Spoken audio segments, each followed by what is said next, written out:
আপনি যখন এসে বললেন যে অপারেশন সাকসেসফুল হয়েছে, আমার সত্যি আমি বলে না দুঃখে চোখে যেন আমার আনন্দে চোখের জল বেরিয়ে গেছিল। আমি খুবই শান্তি পেয়েছিলাম। এখন যতদূর ভালোই আছে, আপনার কাছে আছে, যতক্ষণ ভালো হয়ে যাবে।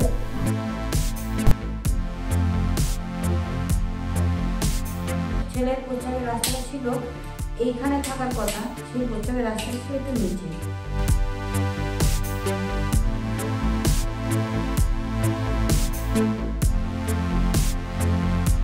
নমস্কার, আমি নদিয়া ডিস্ট্রিক্ট থেকে এসেছি।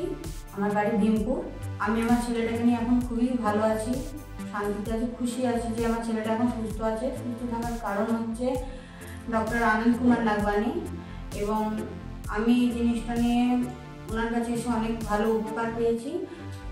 যখন আমার ছেলেটা 2 মাস বয়স, তখন ওকে যখন আমি শুয়ে রাখতাম তো ওর প্রস্রাবটা ওপর দিকে যেত, তো আমি বুঝতে পারতাম না। একদিন হঠাৎ লক্ষ্য করার পর দেখলাম তাই তো প্রস্রাবটা এরকম হচ্ছে কেন। তখন আমি বাড়ির লোক সব ডাক্তার কাছে গেলাম। তখন ডাক্তার সেখানে গিয়েও ডাক্তার নাম বলতে পারলো না জিনিসটা কী।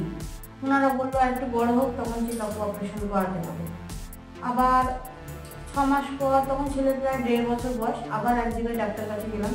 তো উনিও সেখানে ডাক্তারের নাম ডাক্তারবাবু এই জিনিসটার নাম বলতে পারলেন না। তখন আমি হসপিটালে গেলাম। একজন আমাকে বলতো হসপিটালে গেলে এই জিনিসের ঠিক হয়। আমি হসপিটালে গেলাম। হসপিটালে গিয়ে ওই জিনিসটা ভালো, সব কিছু চেক আপ করালাম। ডাক্তারবাবু বলছে অপারেশন করাতে হবে এতদিন পর। রিপোর্ট সব করানো কমপ্লিট। টাইম দিলেন ওনারা, রিপোর্ট করে নিয়ে এবার ভর্তি হয়েছে।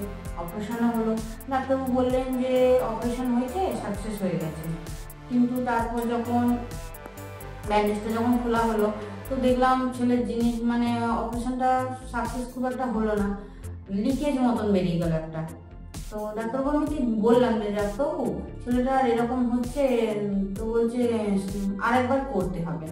বছর খানেক পর আবার রিপোর্ট করানো, ভর্তি, তারপরে রিপোর্ট করে আবার ভর্তি করানো, আবার অপারেশন হলো। অপারেশনটা হওয়ার পর সে আবার একই জিনিস, আগের থেকেও আর অন্যরকম হয়ে গেল। ওনারা বলছে আবার ভর্তি করতে হবে। তো ভর্তি করতে হবে। আমি তখন বললাম না, ছেলের 15 দিন হয়েছে, ছুটি হলো, আবার ভর্তি করবো। ইউটিউব থেকে আমি কলকাতা কসমো ডাক্তার, এখানের আমি খোঁজ পেলাম আনন্দ নাগবানি। আমি খুব বিশ্বাস করে ওনার কাছে এলাম। আসার পরে ডাক্তারবাবুর সঙ্গে কথা হলো, ডাক্তারবাবু দেখলেন। তো ডাক্তারবাবুর কাছে নিয়ে এলাম। ডাক্তারবাবু আমার ছেলের ডায়ালিটারটা করলেন। তো উনি একবারেই করে দিলেন খুব সুন্দরভাবে। ওনার কথাবার্তাও যেমন ভালো, ওনার কাজও ভালো। উনি সত্যি খুবই ভালো, ভগবানের মতন উনি চেক আপ করেছেন, আমার ছেলেটাকে সুস্থ করেছেন।